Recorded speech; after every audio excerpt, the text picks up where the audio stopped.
Hi everyone, this is Sharan here. Welcome to my channel. Today in this video, we are going to see about the various metrics that can be used to measure the performance of a classification model. So here in this case, we will be sticking on to binary classification like true or false, like 1 or 0.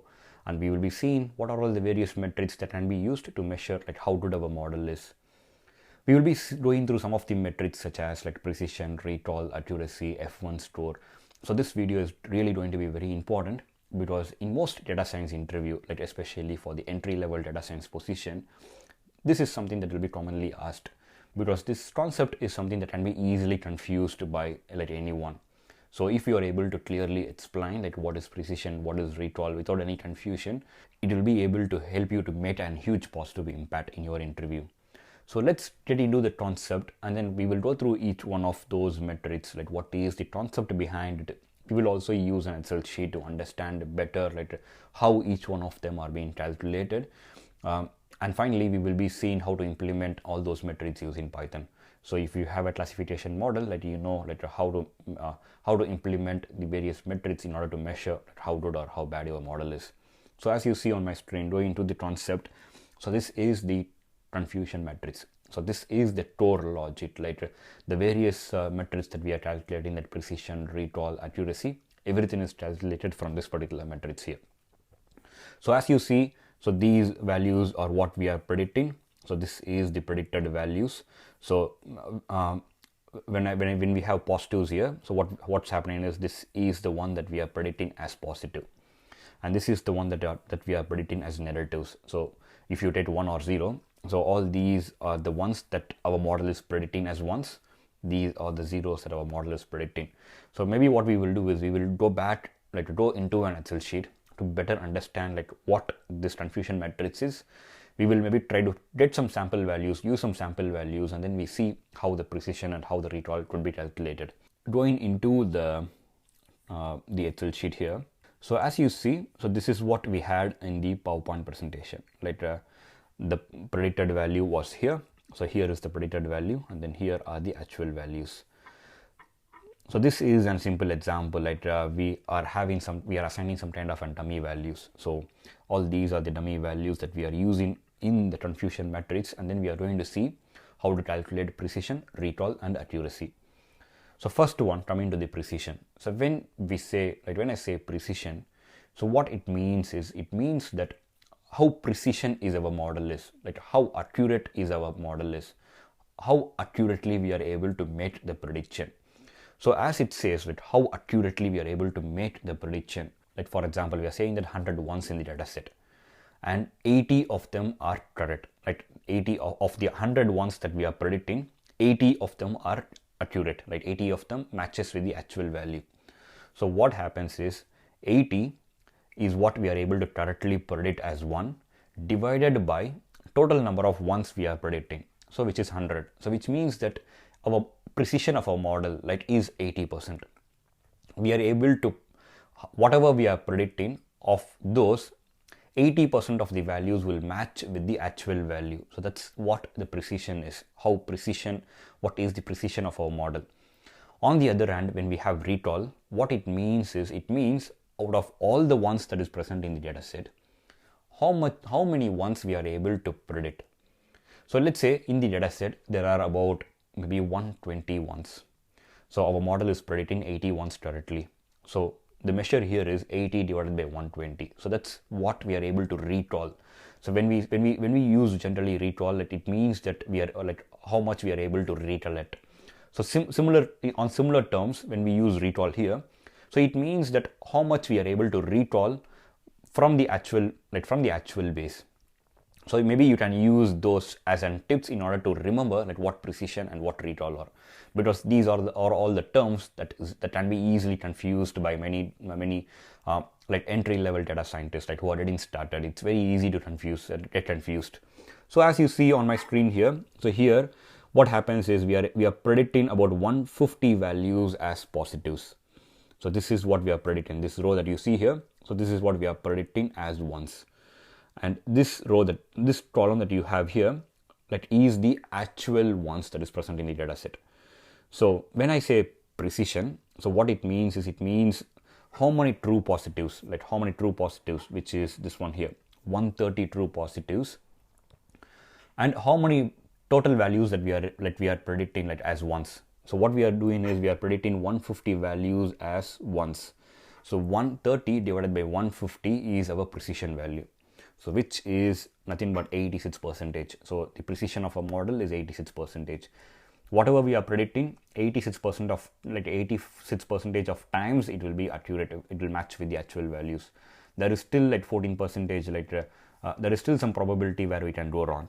So when I say a retol, what it means is, it means out of all the ones, here in this case we have about 160 ones. Out of 160 ones, we are able to predict 130 of it. So which means that 130 divided by 160 is the measure, is the value for retol. Here in this case it is 81.25%. And finally, the accuracy is how many correct predictions that we are able to make. So which is true positives plus true negatives. So which is nothing but this particular diagonal here. So 130 and 120. So this diagonal here, that's the correct prediction that our model is able to make. So adding both of them divided by total number of observation. So here in this case it is we have about 300 observations. So that is the accuracy of the model. So here in this case the accuracy of the model is around 83%. In some cases precision would be really important. In some cases retol would be really important. For example, let's say identifying the fraudulent transactions. So these are all the scenarios where we need to be really, really careful, because when we identify a fraudulent transaction, what happens is we will be immediately blocking those transactions. So if a particular customer is doing a transaction, doing a genuine transaction, and we are going to block it because we are thinking that it could be a fraudulent transaction, so then what is happening is we are making the customer unhappy. The customer might have a very bad experience in this case because he's genuinely trying to do a transaction, and we are blocking it because we are thinking that it is a fraudulent transaction, so which is really bad. So in these cases, fraudulent transaction prediction cases, what we try to do is we try to ensure that the precision is really large. So let there be maybe n number of fraudulent transaction, it's okay. But if we are going to predict something as a fraudulent transaction, it needs to be really, really accurate. So it needs to be maybe 99.9% times accurate, because if we are going to falsely identify something as fraudulent transaction, it is going to be the customer is going to have a really bad experience. So he might be doing some really important transaction, and he will be unable to perform that particular transaction. So in these cases, precision needs to be really high. So let's say on the other hand, we are going to send a marketing campaign. So we are identifying maybe a bucket of users who might be churning, and we want to send a campaign or send an offer to avoid them from churning. So in these cases, what might happen is it need not be really accurate, but what we need to do is we need to ensure that no one is going to churn. So these are all the scenarios where we need to ensure the recall is really high. So whatever we are trying to predict, even if we are predicting some false positives, even if we are identifying few customers who are not going to churn as someone who might be churning, we are thinking those customers might be churning, but actually they might not be churning, they might have no idea of churning. So that's still fine, because this is not going to be very expensive. We are going to pass on an offer. So here in this case, by ensuring the recall is really high, what we are trying to achieve is that no one is going to churn. So we are identifying few extra customers, that's absolutely fine, but we are stopping anyone from churning off. So these are all the two scenarios where in one case precision is very helpful, in the other case recall is really helpful.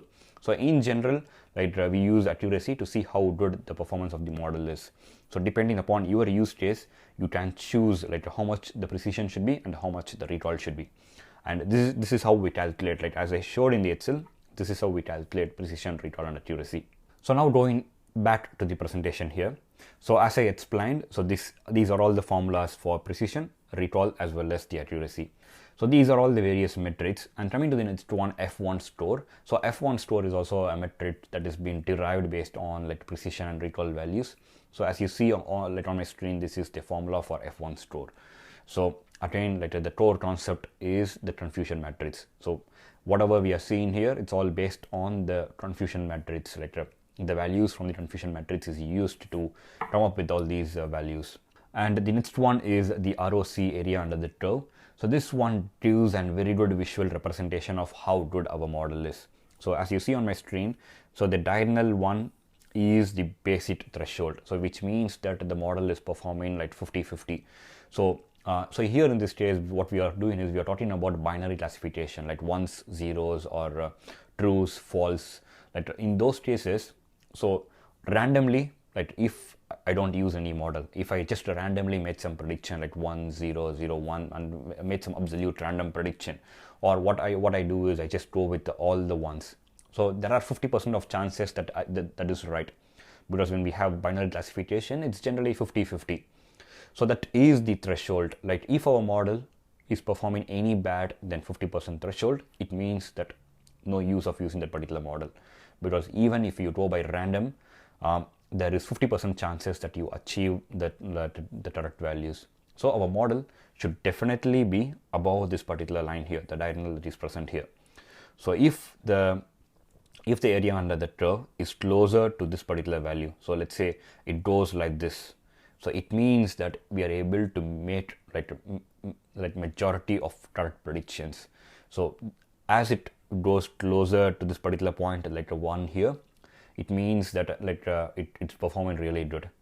So that is the ROC, area under the curve, which is a very good visualization which helps to show how good our model is. We can also so this is a simple example, like a screenshot that I got from Wikipedia.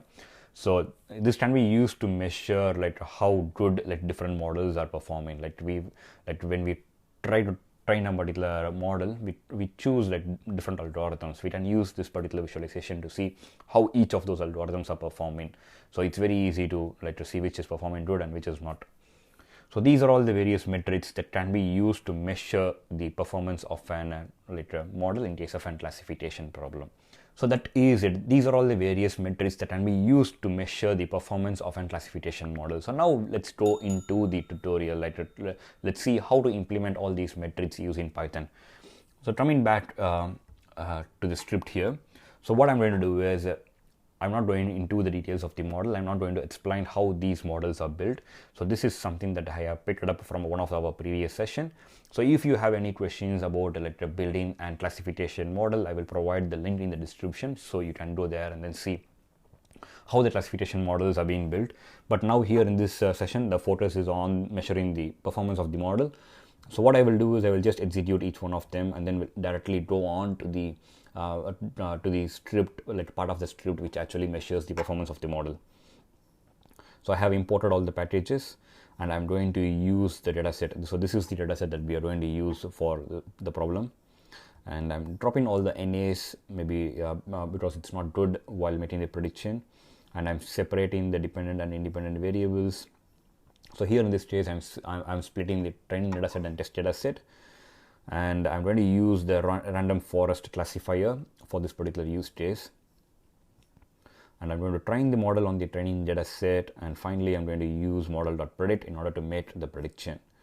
So now having the prediction is being made, so now we are going to build the confusion matrix and we are going to see the accuracy score. So this is the confusion matrix for this particular use case, and the accuracy is 84.5%. So what we are going to do is we are going to see how to implement recall, precision, and F1 store, and how to implement the ROC, area under the curve as well. So as you see, each of these metrics like the recall, precision, F1 store are all already part of the sklearn package. So all you need to do is you need to do import sklearn and the various metrics, and you can just import each of those functionality. So here what I'm doing is I'm just importing recall store, and after importing recall store, what I'm doing is I'm just passing the actual values and the values that we are predicting. So let me execute this and then show what's happening here. So as you see here, the recall score is 0.05, which means that recall value is 5%, which is really low. The performance of the model is not so great, and maybe the data is also highly biased data set. So not a good data set to use it, but we will just see how it works. So the next one is precision. Precision is also part of the sklearn package. So all we are doing is we are just importing precision store, and we are going to pass on the actual y values as well as the values that we are predicting, which is y predict, and the precision here is 0.42, which is like 42.8% of times that we are making the right prediction. And next one is F1 store, again part of the stlearn package. So F1 store is 0.096, and coming to the ROC curve. So let me just use the ROC curve, which is again part of the stlearn package. So the advantage of using Python is all these metrics are already part of like the stlearn package. It's very easy to use for you, and very easy to measure the performance of the model. So with just one line of script, we are able to implement all of these all these measures. Now coming to the ROC curve, we are going to get all these values, and then we are going to use the matplot library to plot the ROC curve. So here in this case, we can see later how how is the curve. So we can see later the RF is our model, like the random forest model. It's almost very close to the diagonal, which is like 50-50. Like our model is like is maybe slightly like better than random prediction. So this is an use case. Maybe like this model is not performing quite good.